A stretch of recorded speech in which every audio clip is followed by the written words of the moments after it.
नमस्कार, मी गुरुप्रसाद जाधव आणि पुढारी न्यूजवरती आता वेळ झाली आहे चर्चेचा धुरळा उडवण्याची। मंडळी, 67व्या महाराष्ट्र केसरी कुस्ती स्पर्धेमध्ये जे झालं ते महाराष्ट्रानं पाहिलंय। कुस्तीवरती प्रेम करणाऱ्या, कुस्तीपटूंना हिरो मानणाऱ्या अनेकांनी हे बघितलंय। त्यावर येणाऱ्या प्रतिक्रिया काही समर्थन करणाऱ्या आहेत तर काही नाराजी व्यक्त करणाऱ्या आहेत।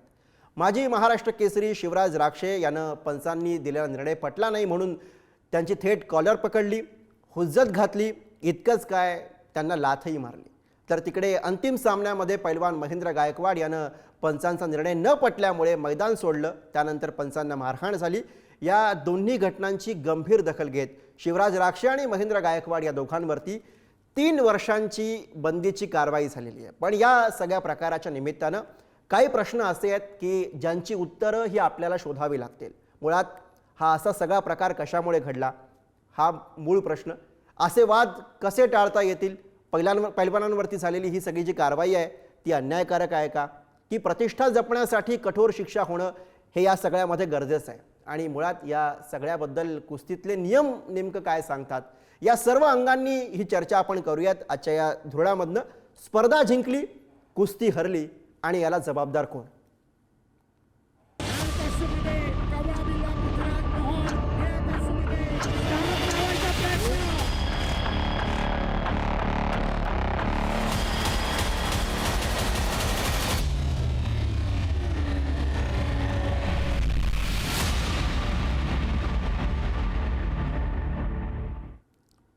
आणि या चर्चेसाठी आपल्यासोबत मान्यवर पाहुणे आहेत। आपल्यासोबत आहेत महाराष्ट्र राज्य कुस्तीगीर संघाचे कार्याध्यक्ष संदीप भोंडवे आपल्यासोबत आहेत आणि त्यासोबतच माजी महाराष्ट्र केसरी आणि या सगळ्या वादामध्ये सापडलेले कुस्तीपटू शिवराज राक्षे स्वतः आपल्यासोबत आहेत आणि ज्येष्ठ क्रीडा पत्रकार संदीप चव्हाण सर सुद्धा या चर्चेमध्ये आपल्यासोबत आहेत। सगळ्या मान्यवरांचं स्वागत आहे। मी सगळ्यात आधी जाणार आहे तो अर्थातच शिवराज राक्षे याच्याकडे जाणार आहे। मला शिवराज याच्याकडनं समजून घ्यायचं आहे की नेमकं काय झालं होतं। कारण शिवराज, असं असेल की इतकी वर्ष आपण कुस्ती खेळताय तर अनेकदा असे प्रसंग आले असतील जेव्हा एखादा निर्णय आपल्याला पटत नाही किंवा पंचांनी चूक केले हे लक्षात येतं। मात्र या वेळेला असं काय ट्रिगर झालं की ज्याच्यामुळे राग इतका अनावर झाला आणि लाथ मारण्यापर्यंत वेळ आली? शिवराज,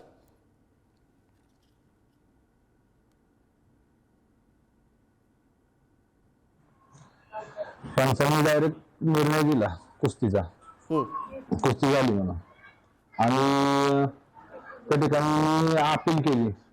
माझ्या कोचेसने आता अपील केली की व्हिडिओ चेक करा आणि चेक करून मग निर्णय द्या। तर पंचांनी ती अपील मान्यच केली नाही।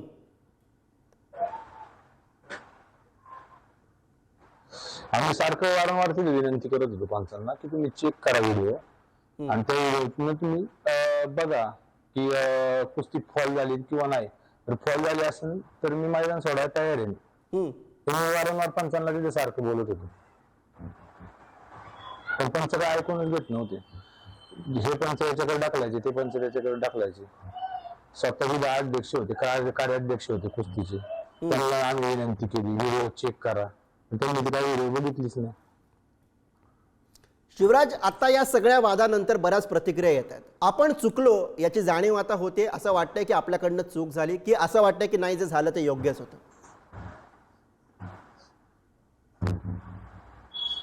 आता समजा तुम्ही मला विचारले चुकले का, या बाबतीत जर माझी जागी जर तुम्ही जर असते त्या ठिकाणी एक खेळाडू म्हणून, आणि जर हा जर अन्याय तुमच्यावर झाला असता तर तुम्ही काय केलं असतं त्या ठिकाणी? पण नाही, अन्याय जेव्हा होतो तेव्हा त्या अन्यायाविरोधात दाद मागण्याचे वेगवेगळे पर्याय असतात। रागाच्या भरात त्यावेळेला ती कृती आपल्याकडनं एखादी होते जी चुकीची बरोबर कशाही पद्धतीने असू शकते, जिचं त्या वेळेला माणूस समर्थन करू शकतो। माझं म्हणणं आहे तुम्हाला की आता ज्या सगळ्या प्रतिक्रिया आपल्या सगळ्यांच्या समोर आहेत, म्हणजे आता नुकतीच एक प्रतिक्रिया आपल्यापर्यंत आली ती हिंद केसरी दीनानाथ सिंग यांची आहे। त्यांचं म्हणणं आहे की आमच्या काळात कधी आम्ही असा प्रकार बघितलेला नव्हता, जे झाले ते चुकीचं आहे, रागाच्या भरात जे काही कृत्य झालेलं असेल ते चुकीचं आहे, अशी भूमिका त्यांनी सुद्धा मांडलेली। आता सगळे जे मान्यवर खरं तर ज्यांनी या खेळासाठी आपलं आयुष्य दिलेलं आहे त्यांनी जेव्हा हा सगळा प्रकार बघितला तेव्हा तेही अस्वस्थ आहेत। त्यांनाही प्रश्न पडतोय की हे काय चाललंय? तुम्हाला वाटतंय की झालं, रागाच्या भरात झालं ते चुकीचं होतं, अशा पद्धतीनं हात उगारणं, लात उगारणं हे सगळं चुकीचं आहे?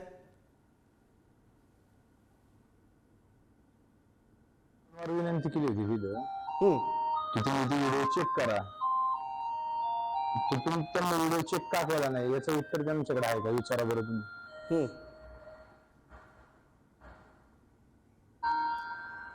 बर, मी संदीप भोंडवे यांच्याकडे जातो.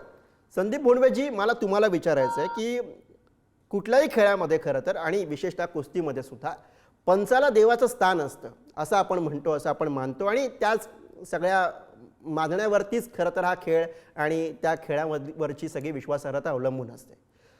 जो काही प्रकार महाराष्ट्र केसरी स्पर्धेमध्ये झाला त्यामुळे मुळात पंचाला देव मानणं या गोष्टीला किंवा या भावनेलाच छेद गेलाय असं आपल्याला वाटतं का संदीपजी? सर्वप्रथम सर्वांना नमस्कार माझा. खरं तर शिवराजचा राग मी समजू शकतो, परंतु महाराष्ट्र राज्य कुस्तीगीर संघाचा पदाधिकारी या नात्याने मी आपणास सांगू इच्छितो की जर पंचांना मारहाण झाली, पंचांनी निर्णय घेतला आम्हाला कामच करायचं नाही, तर राज्यामध्ये एकही कुस्ती स्पर्धा होणार नाही. मला असं वाटतं काल पंचांना मारहाण झाली ती निषेधार्थ आहे. शिवराजचा राग मला मान्य आहे, परंतु 67 वर्ष या स्पर्धा चालू आहे आणि 67 वर्षात कधीच पंचांना मारहाण झाली नाही. म्हणजे असं झालं का की कधी पंच चुकलेच नाहीत आणि फक्त म्हणजे याच वेळेस पंच नाही का पंच चुकले, तर तसं झालेलं नाहीये. वारंवार ही स्पर्धा आहे. पंच म्हणजे देव नाहीयेत आणि पंच हा एक माणूसच आहे, माणूस चुकतच असतो, परंतु चुकीला मारहाण हे उत्तर नाही. कारण जर आपण पंचाला मारहाण केली तर पंच उद्या भविष्यामध्ये काम करायचे बंद करतील आणि जर पंचांनी काम करायचं बंद केलं तर स्पर्धा घेणार कोण, हा प्रश्न संघटनेपुढे असतो. सगळ्या पंचांनी काल आंदोलन केलं, 1 तास मॅटवर बसले आणि त्यांचं म्हणणं होतं की सदर कुस्तीगीरावरती गुन्हा दाखल करा. आमचे अध्यक्ष मान्य रामदास भाऊ तरच तिथे आले. आम्ही सगळे पदाधिकाऱ्यांची बैठक केली. शिवराज आता नोकरीला लागणार आहे, महेंद्र गायकवाड नोकरीला लागणार आहे आणि जर त्यांच्यावरती गुन्हा दाखल केला तर त्यांच्या भविष्यातला प्रश्न निर्माण होईल. म्हणून आम्ही सर्व पदाधिकाऱ्यांनी पंचांना विनंती केली की आपण सगळे कुस्तीगीर आहात, आज जरी कुणाला राग आला असेल तर भविष्यामध्ये आपण पुन्हा एकत्र स्पर्धेला येणार आहोत, म्हणून आम्ही होणारी जी घटना आहे ती आम्ही टाळली आणि पंचांच्या सगळ्या प्रेशरमुळं आदरणीय रामदासभाऊ तरच यांनी सदर कुस्तीगीरावरती 3 वर्षाची बंदी घातलेली आहे. मला या चर्चेमध्ये संदीप चव्हाण सरांना आणायचं आहे, जे अनेक वर्ष खरं तर क्रीडा पत्रकारिता करतात. सर, अनेक सामने आपण बघितले असतील, अनेक वाद या सगळ्याच्या निमित्तानं वेगवेगळ्या खेळांमध्ये खरं तर पंचांवरती हे सगळे आक्षेप येणं किंवा अशा पद्धतीनं टीका टिप्पण्या होणं या सगळ्या गोष्टी स्वाभाविक आहेत. पण अशा पद्धतीनं कुस्तीमध्ये जिथं परंपरेला आणि त्या सगळ्याला जास्त महत्त्व आहे तिथं अशा पद्धतीनं एखादी रिॲक्शन येणं, या घटनेकडे या कृतीकडे आपण क्रीडा पत्रकार म्हणून कसे पाहता?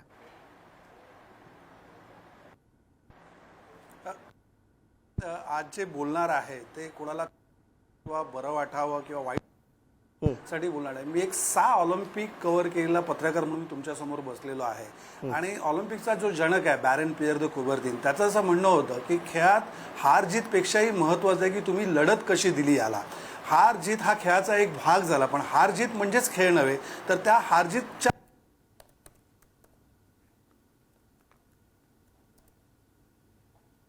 शिवराजचा खेळ जो आहे त्याचा आदर राखून, म्हणजे आपण आज जी चर्चा करतो त्या शिवराजच्या खेळाच्या गुणवत्तेबद्दल बिलकुल करत नाही. त्याच्या गुणवत्ता आहे, 2 वेळा त्यांनी महाराष्ट्र केसरी मारलाय, त्याबद्दल त्याचा मान सन्मान हा राखलाच गेला पाहिजे. परंतु काल जे शिवराजचं जे वर्तन होतं ते कम्प्लिटली, ज्याला आपण म्हणतो त्याला माफी नाही. कारण पंचांचा निर्णय केवळ कुस्तीतच चुकतो का? मी जगभरामध्ये जवळ 39 देशांमध्ये विविध स्पर्धा कव्हर केल्या आहेत. असा एकही खेळ तुम्ही मला दाखवा की जिथे पंच चुकत नाही. अगदी काल मी ज्या वर्तमानपत्राचा संपादक होतो तिथे आम्ही काल मथळा केला 8 कॉलम की काल अंडर-19च्या महिला आपल्या जिंकल्या, आपली पुरुष क्रिकेटचा सिरीज जिंकली आणि त्याच वेळेला महाराष्ट्र केसरी, म्हणजे काल सुपर संडे होता. खरं तर काल क्रिकेट प्रेमींसाठी पर्वणी होती. 2 फायनल्स, म्हणजे एक फायनल, त्याच्यानंतर एक सिरीजचा डिसायडर मॅच होते आणि कुस्तीची फायनल होती आणि पहिल्या 2 खेळांनी अतिव आनंद दिला. आणि ज्यावेळी कुस्तीसाठी सगळे क्रीडा रसिक जेव्हा टीव्ही समोर बसले होते तेव्हा आपल्याला पाहायला काय मिळतं की एक खेळाडू जो आहे तो पंचांना पाय मारतो, लाथा मारतो.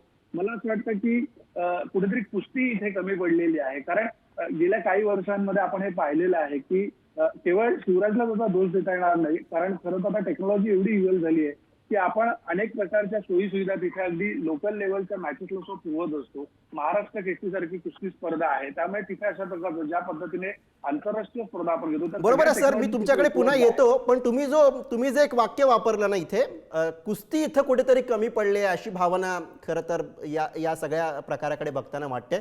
शिवराज राक्षे आपल्या सोबत आहेत, मला वाटतं मी त्यांच्याकडे जातो. शिवराज राक्षे मला तुम्हाला विचारायचं आहे.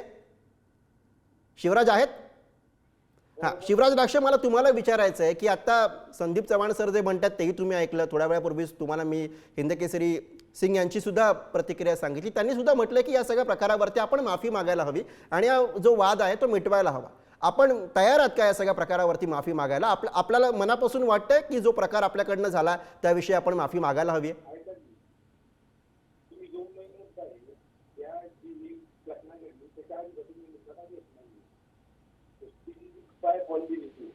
त्यातली मी व्हिडिओची वारंवार मागणी करत आहे. तुम्ही ती त्या वारंवार मागणीबद्दल बोलत आहे. वारंवार मागणीबद्दल मी बोलत आहे ती ते तुम्ही काय हा मुद्दा तिथे घेत नाही.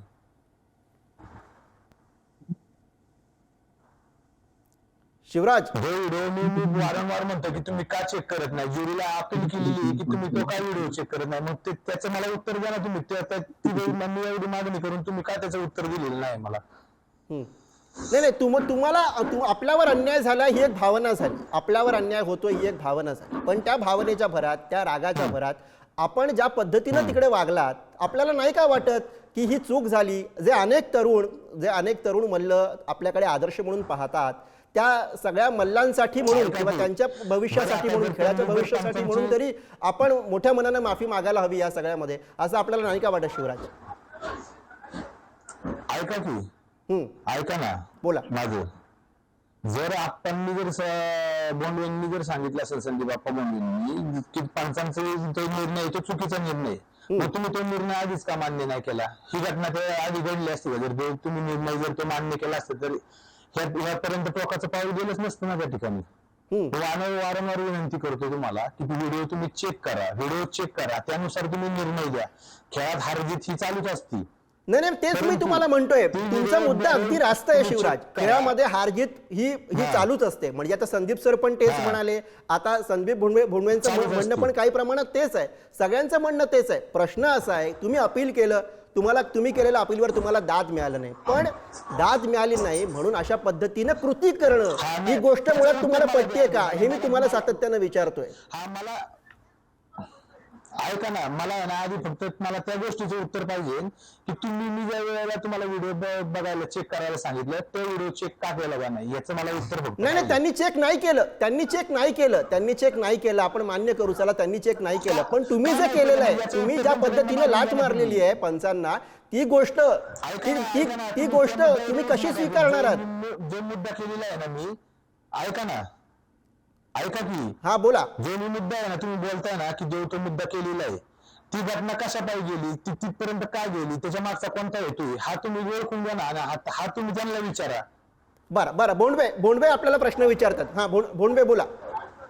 त्यांच्याकडनं उत्तर. हॅलो, हा बोला. हॅलो सर, भारतीय कुस्ती महासंघ आणि जागतिक कुस्ती महासंघ याचे जे नियम बनवले गेले आहेत, जागतिक कुस्ती महासंघाच्या आर्टिकल नंबर 31 प्रमाणे जर कुस्ती चितपट झाली असेल आणि जर त्या चितपट कुस्तीमध्ये मॅच चेअरमन, त्याच्यानंतर मॅच आखाडा प्रमुख आणि साईड पंच या तिघांचं एकमत झालं तर चॅलेंज स्वीकारलं जात नाही, असं जागतिक कुस्ती महासंघाच्या आर्टिकल 31 मध्ये लिहिलेलं आहे. आणि ही सगळी स्पर्धा ही जागतिक कुस्ती महासंघाच्या नियमानुसार चालते. ज्यावेळेस शिवराजनी चॅलेंज फेकलं त्यावेळेस तिन्ही पंचाचा आम्ही मतं जाणून घेतली. त्यावेळेस तिन्ही पंचाचं मत होतं की आम्ही निकाल चितपटीचा दिलेला आहे आणि आम्हाला तो मान्य आहे. ज्यावेळेस तिन्ही पंच एक मताने सांगतात आम्हाला तो मान्य आहे, त्यावेळेस जागतिक कुस्ती महासंघाच्या आर्टिकल नंबर 31 प्रमाणे चॅलेंज स्वीकारलं जात नाही. हे हे जगातल्या प्रत्येक खेळाडूला आणि प्रत्येक पंचांना.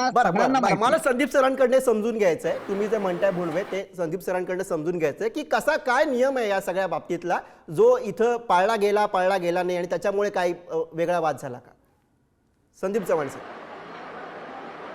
नाही, संदीप भोंडवे स्वतः कुस्ती आयोजक राहिले आहेत, अनेक स्पर्धांचा त्यांचा अनुभव आहे, स्वतः पैलवान आहेत ते. आणि जसं आपण म्हटलं की शिवराजला सुद्धा ह्या सगळ्या नियमांची कल्पना आहे की जेव्हा एखादा आपण खेळाडू मैदानात उतरतो तेव्हा त्यातला पहिला नियम असा असतो की पंचांचा निर्णय हा अंतिम राहील. आणि बऱ्याचदा काय होतं की टेक्नॉलॉजीमध्ये जे आपल्याला टीव्हीवर दिसत असतं ते तसंच असतं अशातला भाग नाही.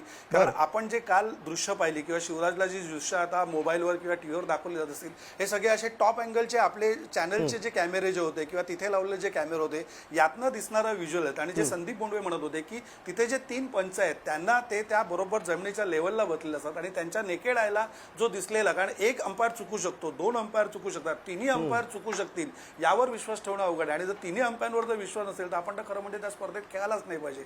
आणि जर 3 अंपायरचं जर एकमत झालं तर संदीप भोंडवेने ज्या आर्टिकलचा उल्लेख केला त्याप्रमाणे जेव्हा 3 अंपायर चितपटचा निकाल देतात तेव्हा कोणतेही चॅलेंज स्वीकारलं जात नाही. मी आता 6 ऑलिम्पिक स्पर्धा कव्हर केल्या, त्यामुळे इथेही अनेकदा शिवराज मला पुन्हा तुम्हाला हे विचारायचं आहे, त्या नियमाच्या पलीकडे कोणी नाही, कोणताही खेळाडू नियमाच्या पलीकडचा नाहीये. शिवराज मला तुम्हाला पुन्हा हे विचारायचं आहे, आता हे सगळे नियम जे आहेत ते तुम्हाला अर्थातच त्याची कल्पना आहे, तुम्ही माजी महाराष्ट्र केसरी राहिलेला, तुम्हाला या सगळ्या नियमांची माहिती नाही अशातला तर काही भाग नाही. मग काय झालं नेमकं, तुम्हाला हे सगळे नियम माहीत असताना सुद्धा 3ही पंचांचा एकमत झालेला असताना सुद्धा तुम्ही अशा पद्धतीने का रिॲक्ट झालात? हा प्रश्न महाराष्ट्राला पडलाय, कुस्तीवर प्रेम करणाऱ्या सगळ्यांना पडलेला आहे. त्याचं उत्तर मला वाटतं तुम्ही द्यायला हवं या चर्चेतनं.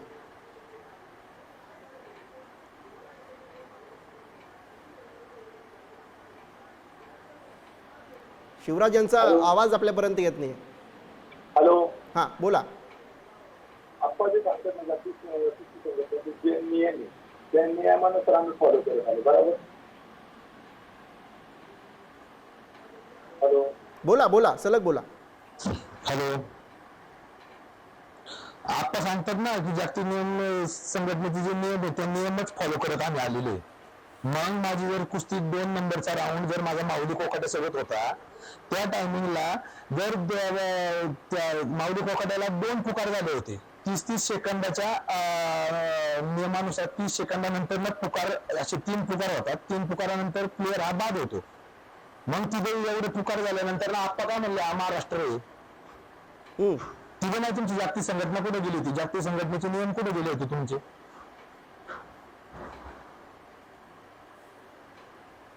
त्याचं उत्तर आहे का आप्पांकडे? विचार बरं, ते स्वतः होते तिथे हजर. त्यांना मी किती वेळा म्हणलं आप्पा 3 पुकार व्हायला पाहिजे, 3 पुकार व्हायला पाहिजे.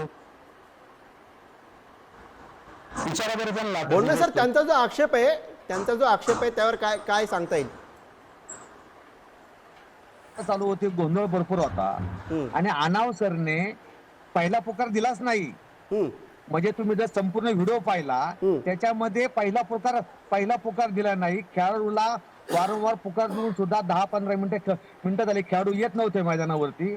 त्यामुळं त्याच्या काय अनावधानाने दुसरा पुकार, म्हणजे त्याने पहिला पुकार दिला असता मग आपण 15 सेकंद वेळ दिला असता मग दुसरा पुकार दिला असता तर मी त्याला मान्य होतो. परंतु त्याने पहिला पुकार न देता डायरेक्ट दुसरा पुकार पुकारला, त्यामुळे ते नियमात बसत नव्हतं.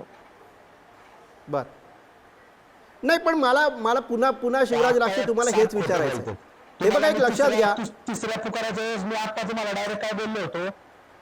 नाही शिवराज ऐका ना, त्या प्रसंगानुसार याच्यावरची बरीच चर्चा करता येईल. आपल्या चर्चेचा विषय तो नाहीच आहे मुळात. इथे स्पर्धा जिंकली आहे, कोणीतरी एक जिंकलंय, कोणीतरी एक हरलंय, हा भाग सोडून द्या. कुस्ती हरली आहे आणि कुस्ती हरले का हरले तर ती तुमच्या कृतीमुळे हरली आहे असं आपल्याला नाही वाटत आहे का? असा माझा आपल्याला सवाल आहे. मी येतो संदीप सर तुमच्याकडे.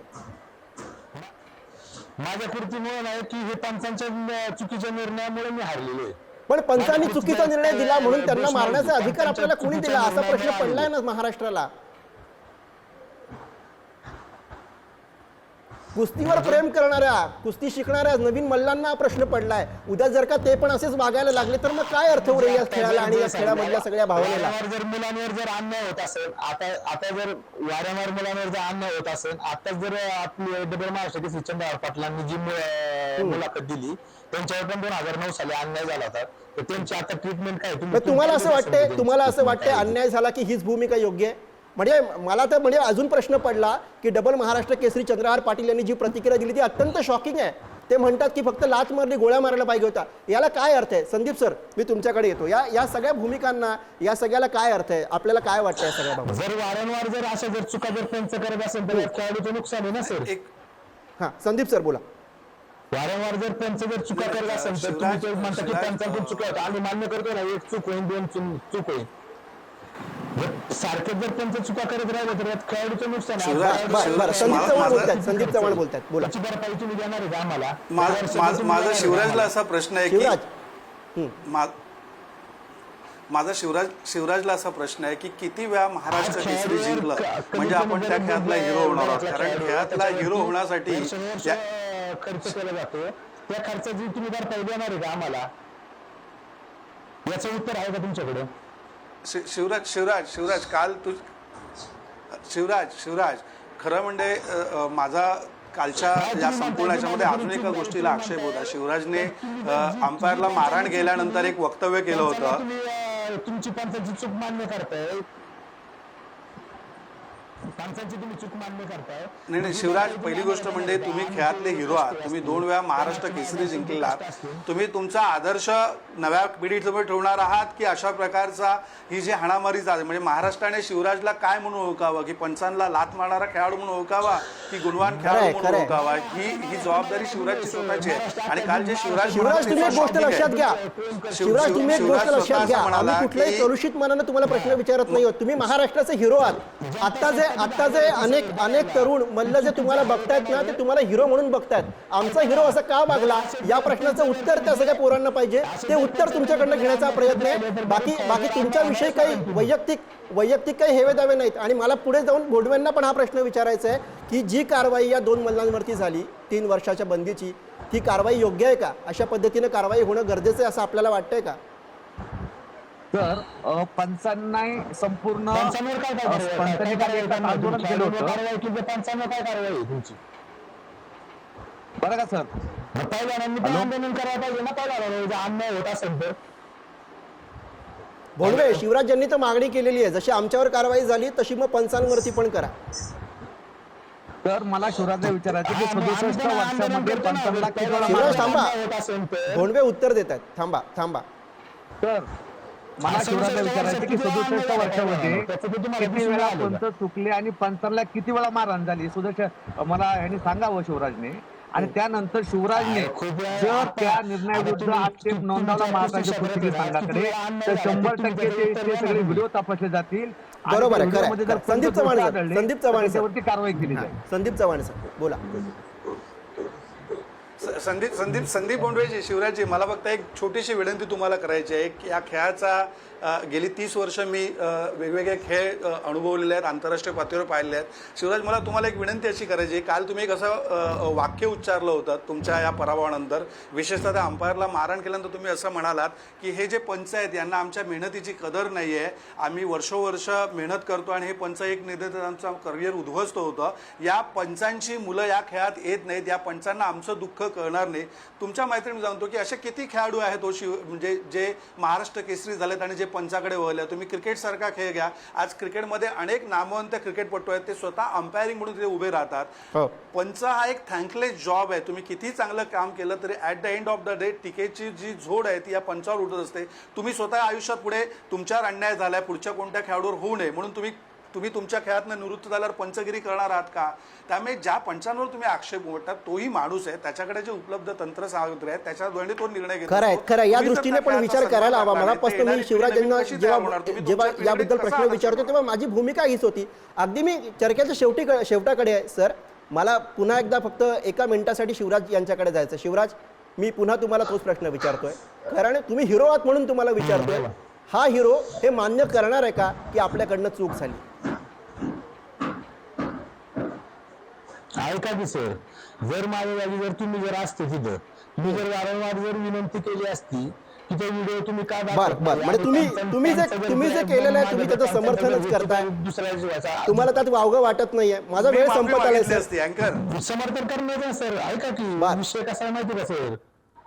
ऐका ना सर, फक्त माझ्या जागी तुम्ही ज्या ठिकाणी हेच उदाहरण द्या आणि तुम्ही काय केलं असतं त्याचं मला उत्तर द्या. जर तुम्ही जर वर्ष जर कुस्ती मेहनत करत असाल, नाही अन्यायाला दाद बघण्यासाठी वेगवेगळे पर्याय आपल्याकडे आहेत. असू दे, मी त्यामध्ये जात नाही. तुमची भूमिका कळलेली आहे शिवराज. तुम्ही जी कृती केली त्यावर तुम्ही ठाम आहेत. चर्चेचा माझा वेळ संपलाय. मंडळी, चर्चेच्या शेवटाकडे येत असताना इतकंच वाटतंय की कोण चूक कोण बरोबर याच्या पलीकडचा प्रश्न येणं इथं गरजेचं आहे. कारण ज्या खेळासाठी अनेकांनी आपलं आयुष्य दिलंय, ज्या खेळावरती लाखो माणसांनी मनापासून प्रेम केलंय, ज्या खेळाला या सगळ्यामुळे बट्टा लागेल, त्याच्या प्रतिष्ठेला हानी पोहोचेल, असं काही होता कामा नये. आणि या एका गोष्टीसाठी जे जे म्हणून शक्य असेल ते सगळं करण्यासाठी सगळ्यांनी पुढे येण्याची आता गरज आहे. कारवाई आणि कठोर शिक्षा याच्या पलीकडे जाऊन सामंजस्यानं विचार करण्याची खरी गरज आहे आणि तो विचार होईल अशी आपण अपेक्षा करूया. आजच्या या चर्चेसाठी सगळ्या मान्यवर पाहुण्यांनी आपल्याला वेळ दिला त्याबद्दल सगळ्या पाहुण्यांचे आभार. आणि चर्चेच्या धुरळ्यामध्ये आज आपण इथेच थांबतोय. बघत राहा पुढारी न्यूज.